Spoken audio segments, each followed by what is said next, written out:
ينفع اضخم في رمضان؟ لو ما نجحتش كده كده محدش عارفك، انا قلت لك ان محدش عارف. دراسه انا لسه عاملها من شويه بتقول ان تمرين الفراشه هو اعظم واجمل واجمد تمرين للصدر. النظام ده ممكن يكون مفيد لشخص واحد بس، هو الشخص اللي زي حضرتك ما يحبش يلعب رجل.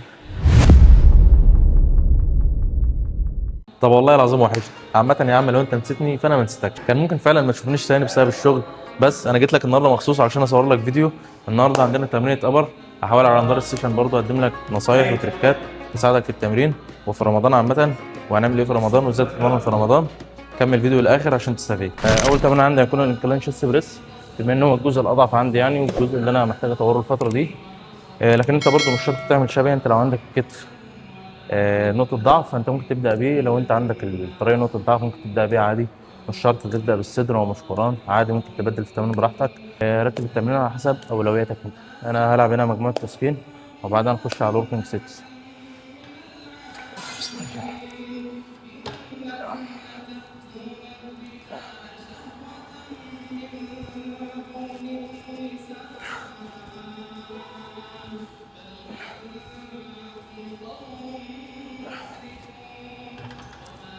أول مجموعة شغل هتكون بنفس الوزن اللي أنا كنت بلعب بيه المرة اللي فاتت من حوالي شهر ونص، كنت جايب 8 عدات وأنا مسجله. عشان كده دايما بقول لك حاول تتراك الأوزان بتاعتك، مشيش عشوائي. المهم هي تقريبا في قصه حب ما بيني وبين الجهاز ده والثمان عدات. قصه حب من طرف واحد يعني، انا بصراحه مش طايقه ونفسي اكسر الوزن بس مش عارف، فده اللي انا اكسره النهارده. يلا بينا. بسم الله.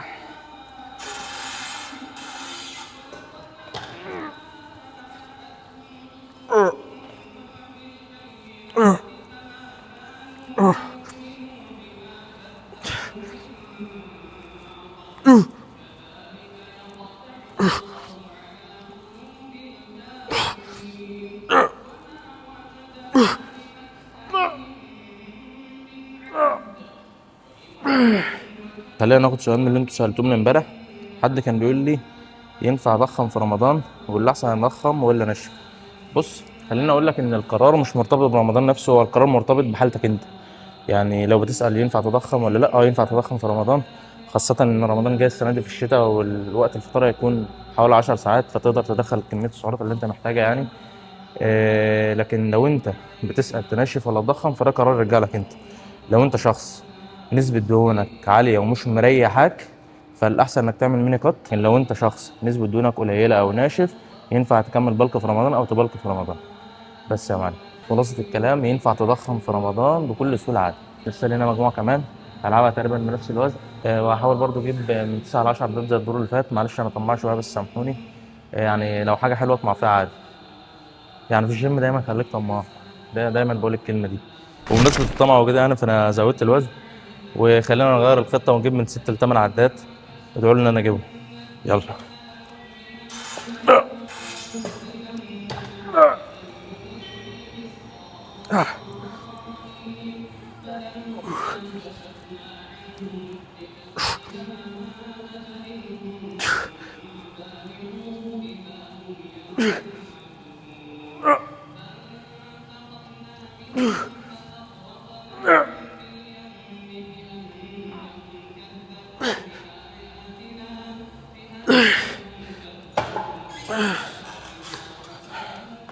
صدقني لو دي مش شكل العده الاخيره بتاعتك فانت تعتبر ما بتتمرنش. هيوصل فشل عضلي، ولما يبقى عندك المهاره الكافيه انك تحدد قربك او بعدك عن فشل عضلي وقتها يبقى سيب عده وعدتين في الاحتياط.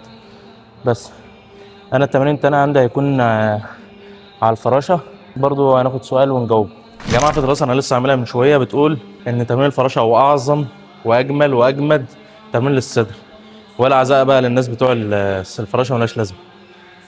اخويا ظبط لي الاضاءه. على فكره انا صورت مجموعه ومساحه واصور دي. انا هلعب هنا مجموعتين برضو وكده يبقى خلصنا الصدر النهارده وبعدين نخش على الضغط. يلا بينا.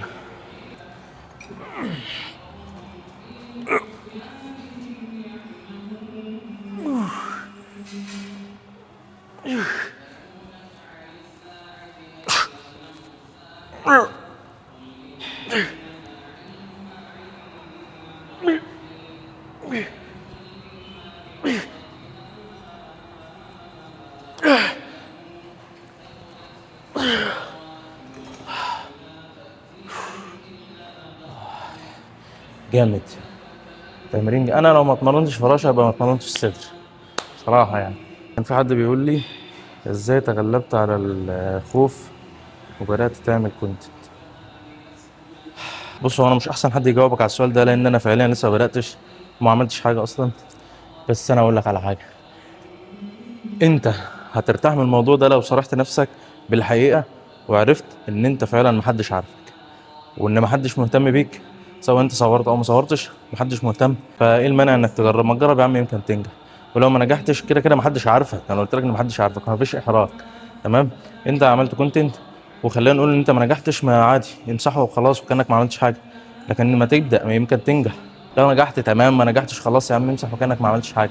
هو كده كده محدش عارفك. طول ما انت هتقدم فاليو وقيمه وحاجه هتفيد الناس اطلع قدمها. لكن بقى تطلع تعمل فيديوهات رياكت على الناس وتهاجم في ده وده وده وانت مش فاهم حاجه اصلا يبقى ما تطلعش احسن. لو انت متاكد ان انت هتقدم ايه وهتفيد الناس ابدا يا باشا من النهارده. تمام. وما تبالغش قوي في التحضير قوي، يعني ما تقعدش تقول لي مستني اما اجيب كاميرا، لا اما اجيب اضاءه، لما اجيب مش مايك، لا عادي. يعني المبالغه في التحضير قوي بتقتل التنفيذ فعلا، دي حقيقه. فابدا النهارده ومع الوقت طور من نفسك عادي. انا اللي بلعب بالقبضه دي علشان انا عندي اللاتس الانسرشن بتاعها عالي شويه يعني، فهي محتاجه شغل شويه. فالفتره دي انا معظم تمريني كلها بركز فيها على اللاتس. يلا.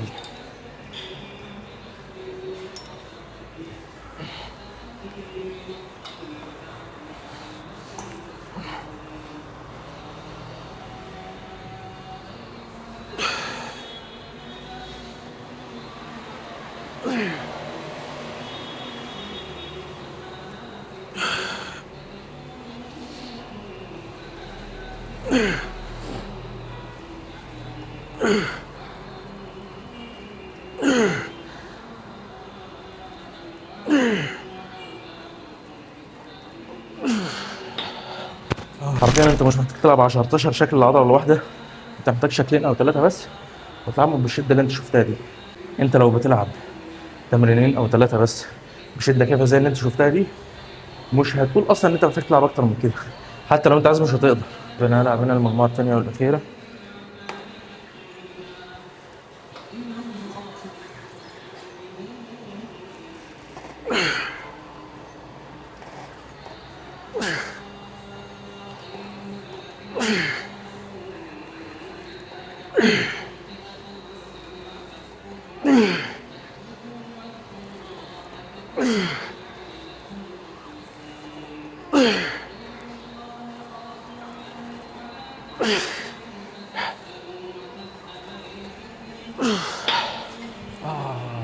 ايه رايك في نظام الانتيريور والبوستيريور؟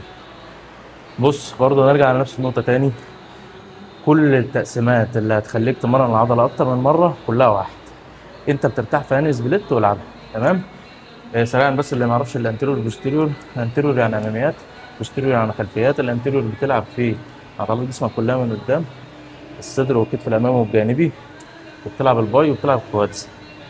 والبوستيريور بتلعب بقى عضلاتك الخلفيه زي الظهر، الكتف الخلفي والتراي والهامسترنج والجلوتس والسمانه. النظام ده ممكن يكون مفيد لشخص واحد بس، هو الشخص اللي زي حالته ما يحبش يلعب رجل وبيسكيب الرجل. انا ما بسكبش الرجل بصراحه، انا بلعبها. بس انت لو شخص ما بتتمرنش رجل خالص او بتهرب منها وبتروح تلعب ماتش كوره فانت غالبا الانتيريور والبوستيريور حلو ليك انت، لان ده هيتيح لك انك تزق تمرينه الرجل في وسط التمارين التانيه. فانا مش شايف في حاجه مميزه غير دي. لو انت شخص بتلعب ابر لور ومرتاح او بتلعب بوش بالليج ومرتاح ما تغيروش. لكن لو خلاص قفلت معاك وعايز تلعب انتيريور وبوستيريور فتركيه بسيطه بس لازم تعملها، وهي انك تعكس الباي والتراي. يعني تخلي التراي مع الاماميات والباي مع الخلفيات، لان انت لو لعبت باي في الاماميات النهارده وجاي بكره تلعب ظهر فالباي بتاعتك ميته خالص مش هتقدر تلعب. يا جماعه برضه في دراسه انا لسه عاملها من 5 دقايق بتقول ان ده احسن جهاز في مصر. حرفيا يعني الجهاز ده لما بلعبه بحس ان انا بص المفروض اروح. اول مجموعه اسمه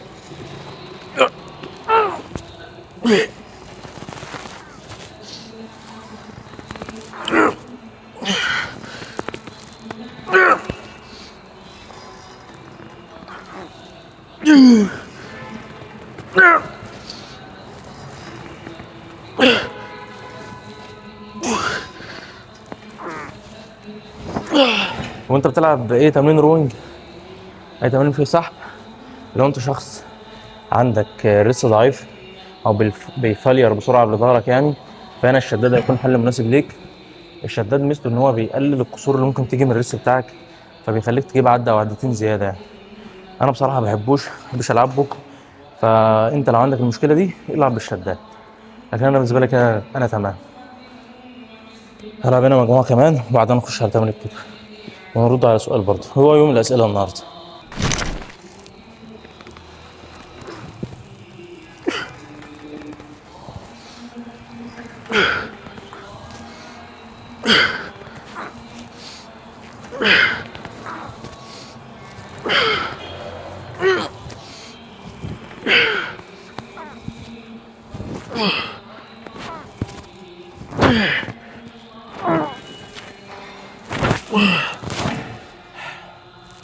الكتف الجانبي هو اكتر جزء مظلوم في الكتف، لان هو اقل جزء بيروح له حمل غير مباشر من العضلات التانية.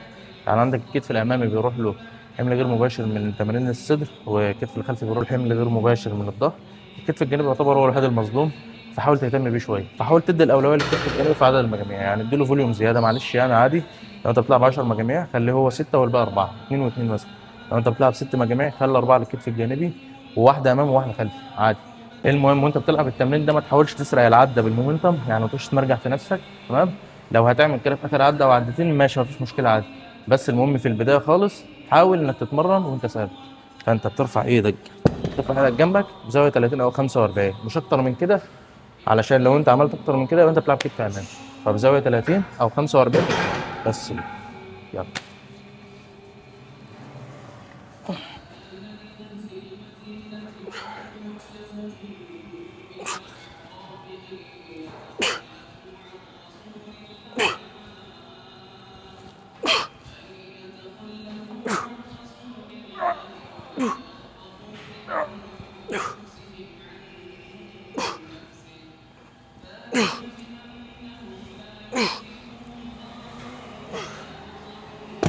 التمرين اللي بعد كده هيكون للترايسبس. هلعب انا مجموعه واحده وبعدين نخش تمرين باي ونروح. بسم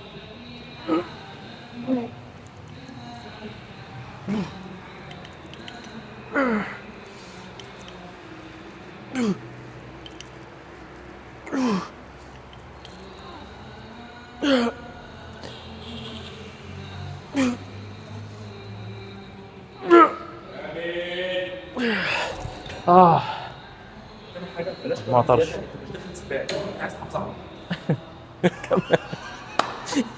التمرين اللي بعد كده والاخير هيكون البايسبس بريتشر كيرل، وبرضه انت مش محتاج 20 تمرين للباي، هم تمرينين بس، والتالت هيكون للبريكالس هيكون هامر. تمرين وكوعك قدامك زي ده كده بالظبط، والتمرين وكوعك ورا ظهرك عشان لونج هيد، ما تزودش عن كده. انا هلعب مجموعه هنا واحده وده كل اللي انا محتاجه النهارده. يلا.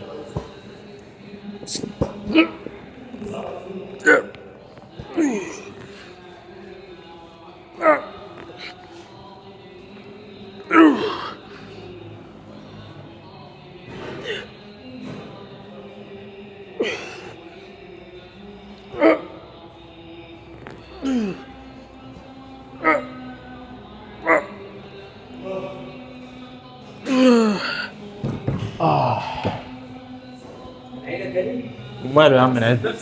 طيب يا شباب الحمد لله انا كده خلصت التمرين. لو الفيديو عجبك او استفدت منه باي حاجه ما تنساش تعمل لايك وسبسكرايب، والحاجات الحلوه اللي بتتعمل تحت دي. لو حد عنده فكره الفيديوهات في رمضان يا ريت يكتبها لي تحت في الكومنت، انا اقرا كل الكومنت. سلام.